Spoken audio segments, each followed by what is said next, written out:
Welcome প্রিয় students. আজ ভিডিওটি স্পেশালি মাধ্যমিক 2024 পরীক্ষার্থীদের জন্য।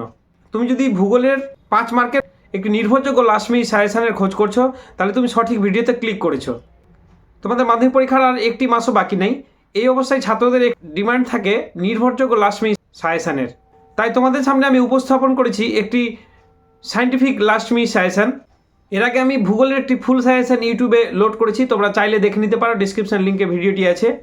কিন্তু কিছু ছাত্র আছে যারা বেশি পড়তে আগ্রহী নও, অর্থাৎ তারা একটু কম পড়তে চায়।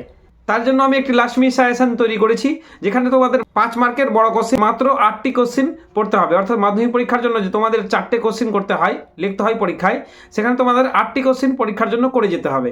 সেই 8টি কোশ্চেনের মধ্যে থেকে তোমরা গ্যারেন্টি সহকারে 4টি কোশ্চেন পাবে। অর্থাৎ ধরে নাও মাধ্যমিক পরীক্ষায় ওই 8টি কোশ্চেনের মধ্যে 4টি কোশ্চেন পড়ে গেছে, তুমি পরীক্ষার পরে কোশ্চেনের সঙ্গে মিলিয়ে দেখে নেবে। তোমরা ইউটিউবে কিছু ভিডিও দেখতে পারো লাস্ট মিনিট সাজেশনের, যেখানে 4টি থেকে 5টি কোশ্চেন করে যেতে বলছে। কিন্তু তোমাদের আমি একটি পরামর্শ দিই যে এই রকম রিস্ক নিয়ে মাধ্যমিক পরীক্ষা দিতে যেও না। কারণ মাধ্যমিক পরীক্ষা তোমাদের জীবনে একটি গুরুত্বপূর্ণ পরীক্ষা।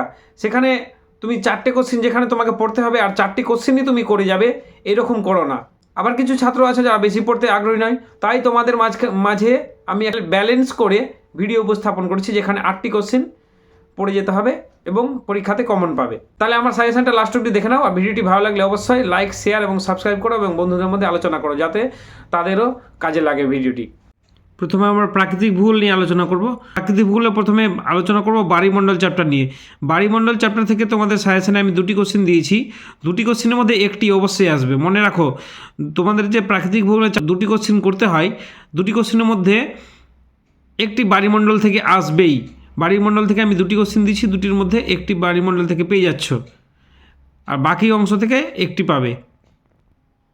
তাহলে বাড়িমণ্ডলের প্রশ্নের 2টি কী কী? প্রথম হচ্ছে জোয়ার ভাটার সৃষ্টির কারণ আলোচনা করো। খুব ভালো করে পড়বে জোয়ার ভাটার সৃষ্টির কারণ। এবার ধরে নাও মাধ্যমিক পরীক্ষায় চলে এসছে। আরেকটি কোশ্চেন, পৃথিবীব্যাপী সমুদ্র স্রোতের প্রভাব আলোচনা করো। পৃথিবীব্যাপী সমুদ্র স্রোতের প্রভাব আলোচনা করো, এটাও ইম্পর্ট্যান্ট। তবে জোয়ার ভাটার সৃষ্টির কারণটা বেশি ইম্পর্ট্যান্ট। এই দুটোর মধ্যে একটি কোশ্চেন তোমরা ঠিক পেয়ে যাচ্ছ, 100% গ্যারেন্টি। এরপরে চলে যাব বহির্জাত প্রক্রিয়া ও সৃষ্ট ভূমিরূপ। এই চ্যাপ্টারে তোমাদের হিমবাহ থেকে 2টি কোশ্চেন আসবে।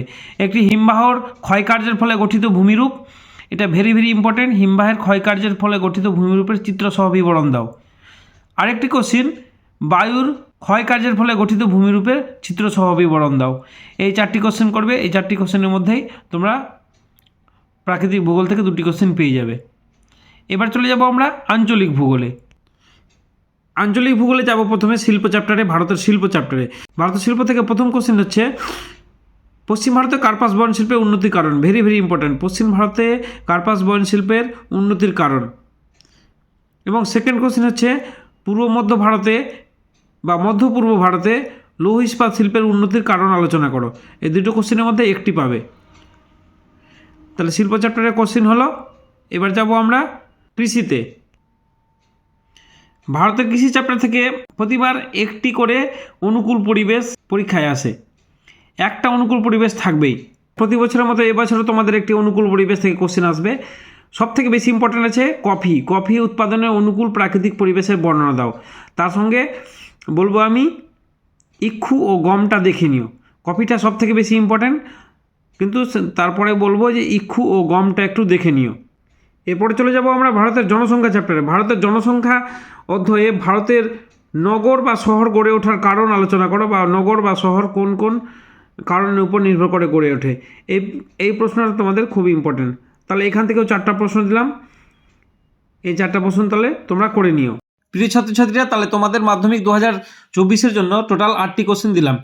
এর বাইরেও যদি কিছু ছাত্র আছো যারা ভাবছো যে আমি আরও একটু কোশ্চেন করে যাব বা আমার রিস্ক মনে হচ্ছে, তাদের জন্য বলে রাখি প্রাকৃতিক চ্যাপ্টার থেকে হিমবাহ ও জলধারার মিলিত কার্যের ফলে গঠিত ভূমিরূপটা পড়ে নেবে।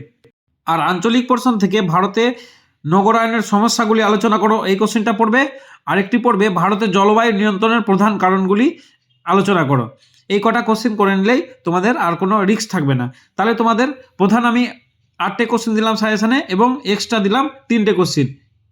আর মাধ্যমিক পরীক্ষায় কিভাবে লিখলে ফুল নাম্বার পাওয়া যাবে, অর্থাৎ পরীক্ষক একটিও নাম্বার বা বিন্দু মাত্র নাম্বার কাটতে পারবে না। তার জন্য একটি ভিডিও দেওয়া আছে, তোমরা দরকার পড়লে ডেসক্রিপশন লিঙ্কে গিয়ে ভিডিওটা দেখে নাও। এতে কী হবে, তোমাদের যে বড় কোশ্চেন লিখবে 5 মার্কের বা 3 মার্কের বা 2 মার্কের, সেখানে তোমাদের পরীক্ষক একটিও নাম্বার কাটতে পারবে না, তোমরা ফুল নাম্বার পাবে। ছাত্র, মাধ্যমিক পরীক্ষার জন্য তোমার বেস্ট অফ লাক। ভিডিওটি ভালো লাগলে লাইক এবং কমেন্ট করো এবং সাবস্ক্রাইব করে নিও।